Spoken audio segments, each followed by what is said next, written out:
காஷ்மீரில் பூஞ்ச் மற்றும் ரஜோரி மாவட்டங்களில் பயங்கரவாதிகள் தேடுதல் வேட்டையை பாதுகாப்பு படையினர் தீவிரப்படுத்தியுள்ளனர்.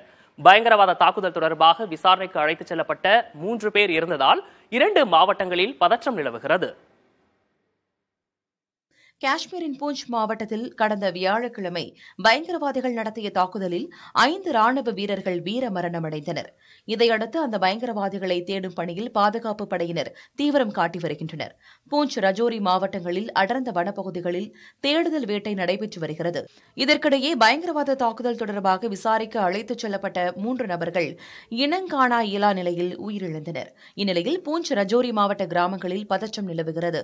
வதந்திகள் பரவி அசம்பாவிதங்கள் நடைபெறுவதை தடுக்க மொபைல் போன் இணையதள சேவை தற்காலிகமாக நிறுத்தி வைக்கப்பட்டுள்ளது. அமைதியை பராமரிக்க பல்வேறு இடங்களில் துணை ராணுவ படையினர் குவிக்கப்பட்டுள்ளனர்.